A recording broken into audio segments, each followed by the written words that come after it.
신바람 사연 아파트. 오늘의 사연 시작하겠습니다. 안녕하세요. 저는 동갑내기 남편이랑 살고 있는 30대 초반 여자예요. 남편이랑 결혼한 지는 1년 차인데요. 지금 심각하게 이혼을 고민 중에 있습니다. 제가 이혼을 고민하게 된 이유는 시댁의 막말과 남편의 욕심 때문이에요. 사실 남편만 멀쩡했어도 참고 살았을 수도 있는데요.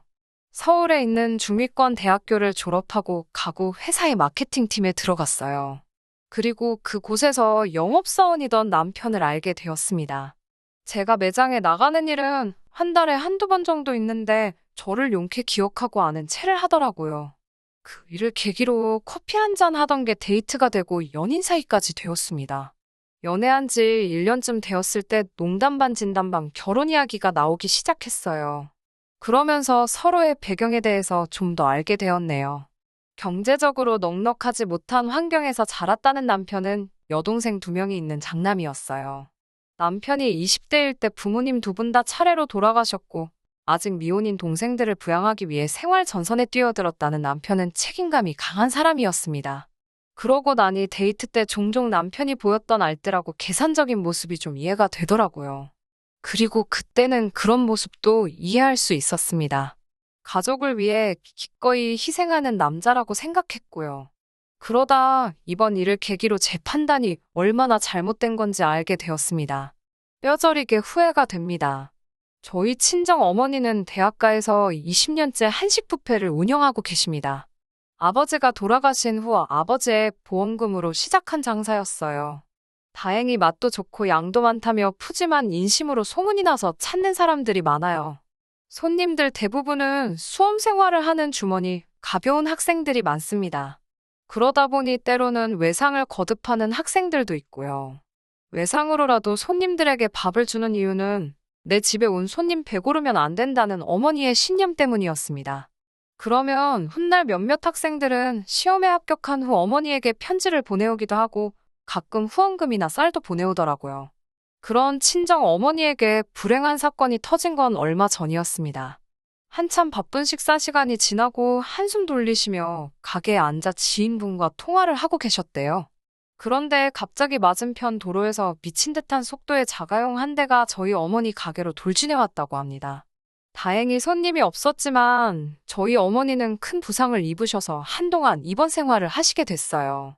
사고로 인해 가게도 다 망가졌고요. 더 이상 가게 일을 하기는 무리였기에 어쩔 수 없이 가게 문을 닫게 되었습니다. 몇몇 학생들은 서운함을 표현했고 어머니를 포함한 모든 저희 가족도 엄청나게 이 상황에 대해서 속상해했고요. 몇 달의 시간이 지난 후 친정 어머니는 인근 보육원으로 봉사활동을 다니시기 시작하셨어요. 빵을 구워가기도 하고 과자를 사가기도 하셨어요. 날씨가 좋을 땐 김밥이나 유부초밥 같은 식사를 준비해 가시기도 했고요. 친정 어머니의 건강을 염려한 제가 제발 무리하지 말라고 말려도 친정 어머니의 고집을 꺾을 수는 없더라고요. 그런 친정 어머니를 남편은 몹시 불만족스러워했어요. 남편은 수익이 날 것도 아니고 누구 하나 감사를 표할 능력도 안 되는데 뭐하러 가서 돈 낭비, 시간 낭비를 하시냐며 친정 어머니의 봉사활동을 말리려고 들었습니다. 친정 어머니는 아들한테 타이레드 사위인 제 남편에게 수지타산에 안 맞아도 누군가는 해야 하는 일이 있다며 남편에게 좀 더 넓은 마음을 가지라고 말씀하셨어요. 잔소리처럼 들릴 수도 있지만 지극히 맞는 말 아닌가요? 남편은 자기가 장모님한테 한 말은 생각지도 않고 장모님이 자기한테 잔소리한다고 그걸로만 뚱해 있곤 했습니다. 물론 이것 때문에 제가 이혼까지 생각한 건 아닙니다. 처음 이혼을 생각하게 된 건 신우들 때문이에요. 20대 중반과 초반인 두 신우는 저희 집에서 한 20분 거리에 떨어져 삽니다. 게다가 얼마 전 제가 이직 준비를 위해 회사를 관뒀거든요. 그러다 보니 수시로 저희 집에 드나들어요. 저를 좋아해서가 아니라 자기들 사는 집보다 저희 집이 커서 편하다고요. 와서 저희 친정 어머니가 해다 주신 반찬도 가져가고 가끔 제 옷도 빌려갑니다. 그런 거는 그냥 여동생이다 생각하고 마음을 비운 지 오래예요. 제가 느끼는 신우들의 진짜 문제는 말이 많아요. 연예인부터 시작해서 이웃 누구 지나가는 사람들까지 다 신우들에게는 수다거리입니다. 말도 안 되는 소문을 내기도 하고 아무튼 입이 문제인 사람들이에요. 제가 저러다 사고 친다고 남편한테 좀 뭐라고 하라고 해도 철이 없어서 그런 거지 하고 남편은 별 신경을 안 쓰더라고요. 그런데 그 사고를 저에게 칠 줄은 몰랐습니다. 그날도 신우들이 저희 집에 와서 고기 반찬 없냐며 저희 집 냉장고를 들쑤시고 있을 때였어요. 그러다 제가 안 먹고 얼려둔 빵을 발견했어요. 신우가 이건 무슨 빵이냐고 해서 친정 어머니가 보육원 가져가시느라 구운 거라고 알려줬어요. 그러자 신우가 아줌마는 아직도 봉사활동인지 그거 가시냐고 놀라는 척하며 낄낄거리더라고요. 제가 아가씨, 아줌마라고 부르면 안 되고 사돈어른이라고 불러야죠라고 한마디 하니까 언니 다 알아들으면서 굳이 지적하고 그러냐고 또 지지 않고 한마디 하더라고요. 마음 깊숙한 곳에서 화가 부글부글 끓었지만 상대하기도 귀찮아서 그래요. 다음부터 조심하세요라고 한마디 하고 말았어요. 신우 둘이 식탁에 앉아 해동시킨 빵을 뜯어먹으며 그런데 아줌마는 왜 맨날 보육원에 가냐면서 혹시 숨겨진 과거가 있는 거 아니냐고 자꾸 저를 자극하더라고요. 저도 당연히 농담인 걸 알았으니까 처음부터 짜증이 나진 않았어요. 그런데 자꾸 둘째 신우가 언니 솔직히 말해보라면서 혹시 거기 언니 애 있는 거 아니냐고 건들더라고요. 그러면서 언니 예전에 일본에서 유학도 했었다면서요. 원래 일본 갔다 온 여자는 만나는 거 아니라잖아요. 라며 뭐 재밌는 소리라고 지들 둘이서 웃어대더라고요.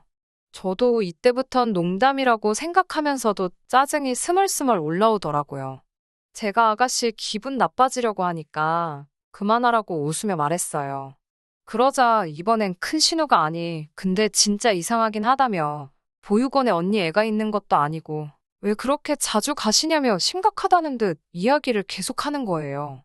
그러더니 저한테 혹시 아줌마한테 숨겨진 늦둥이 같은 거 있는 거 아니냐며 저한테 잘 알아보라고 하더라고요.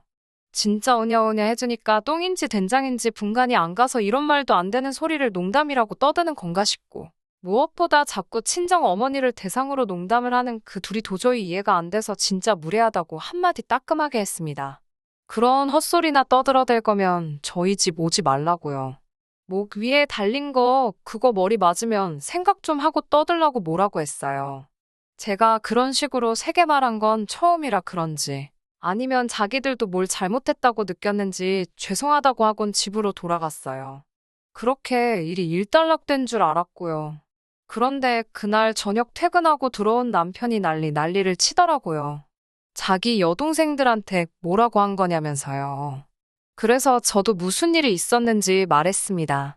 당신 여동생들 예의라곤 눈꽃만큼도 없고 할 소리 안 할 소리 분간도 못한다고요. 그러니까 남편도 말 나온 김에 얘기 좀 하자면서 왜 장모님은 그렇게 쓸데없는 일을 하고 다니시냐고 묻더라고요.